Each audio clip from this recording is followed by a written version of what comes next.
The New York State Archives is an organization that preserves and provides access to the government records of New York State. We are in the conservation lab of the State Archives, and we are going to look at some documents that are really treasures of the State Archives that we have brought out from the vault. This document is called the Flushing Remonstrance. It's a 1657 document. It was created at the time that the Dutch ruled New Amsterdam and New Netherlands. A remonstrance is actually a petition, and in this case, this is a petition that was made by 26 freeholders in the town of Flushing on Long Island. Director General Peter Stuyvesant had determined that Quakers who were coming down to settle on Long Island from the New England states could not hold their meetings. The freeholders in the town of Flushing determined that this was against what they called liberty of conscience and ran counter to the charter of the town of Flushing, which had been granted to them by the Dutch.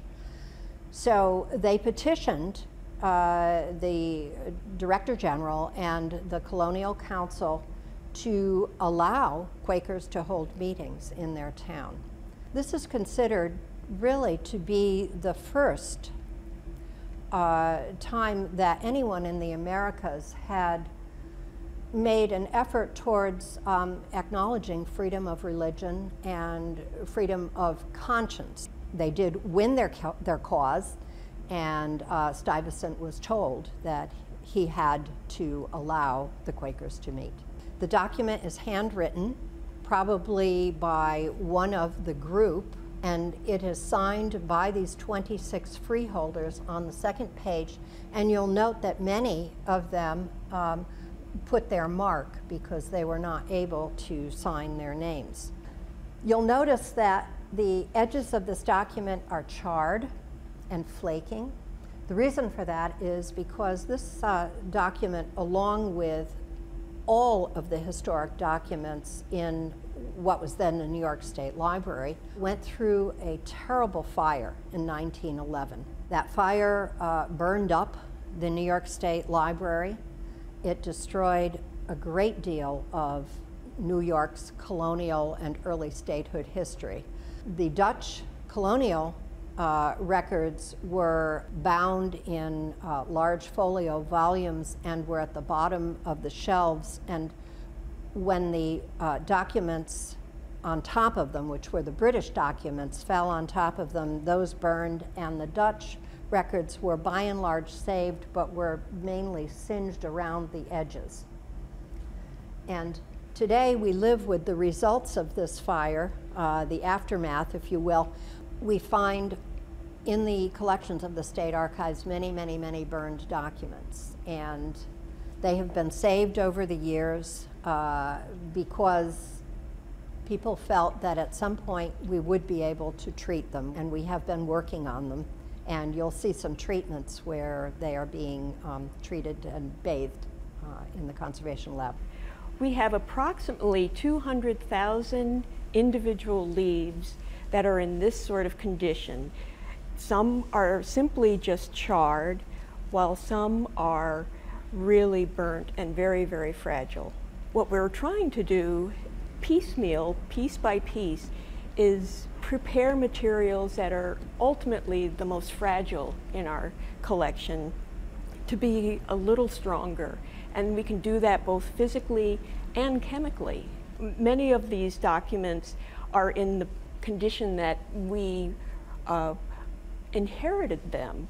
And after the fire of 1911, many of our staff actually worked to salvage and restore in their particular manner the documents that were damaged. The documents were taken often in bundles from the fire scene. They were dunked in water to wash them off. They were flattened, and many of the more important pieces were given a process that we call silking. where they were coated with a very fine piece of silk on both the front and the back of the document.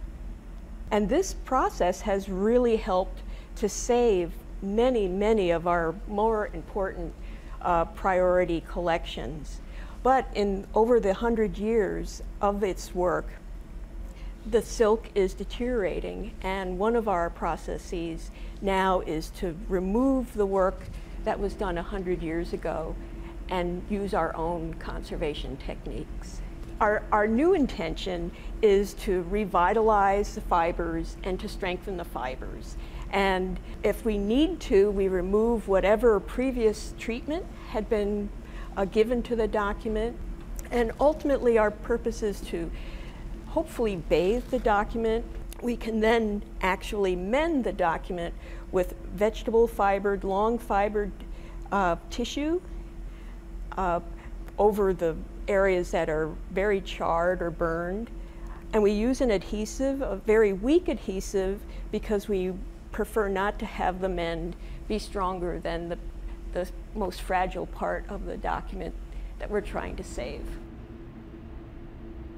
Another of our treasures are a few documents from what we call the Benedict Arnold, John Andre papers. And these are documents that really sealed the fact that Benedict Arnold was a traitor in 1780. Benedict Arnold was in charge of West Point.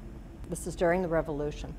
West Point was one of the most important defenses of the Americans against the British. It was a very strategic area. And Arnold, being a very important general in the Continental Army, was put in charge there. And Benedict Arnold determined that for whatever reason he was not being treated appropriately, given the glory that was due him, because of his exemplary military conduct in the past at the Battle of Saratoga, and determined that he would give up West Point to the British. So he and Major John Andre, who was a major in the British Army, decided that they would take information regarding the fortifications, the munitions, the number of men, all of the important strategic military information about West Point. This document in Benedict Arnold's handwriting is an estimate of forces at West Point in September of 1780. And this document is an estimate of the numbers of men manning the works at West Point. Again, this would have been in September of 1780. And again, this looks to be in Benedict Arnold's handwriting as well. John Andre folded these documents, put them into his boot, and made for the American lines with the intent of going to New York City, which was held at that time by the British.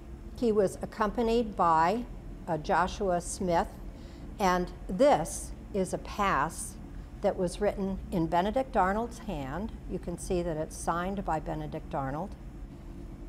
It says, "Permission is given to Joshua Smith, Esquire, a gentleman, Mr. John Anderson," which was a pseudonym for Major Andre, "who is with him, and his 2 servants, to pass and repass the guards near King's Ferry at all times." That was a pass that these gentlemen would hand to any American troops, and because it was signed by Benedict Arnold, they would let them pass. What happened was, as they were making their way south and were near Tarrytown, New York, a group of men stopped them, and for one reason or another, They removed Andre's boots and they found these papers. They knew that they were important. They didn't know necessarily what they were, but they knew that they were important, and they sent them to the American lines. John Andre, because he was considered a spy and tried as a spy and was hanged as a spy. And Benedict Arnold, by the way, got away. When he heard that Andre had been taken, he absconded from West Point. He managed to get through the lines to the British and was put on a ship and made his way to London, and there he spent the rest of his life.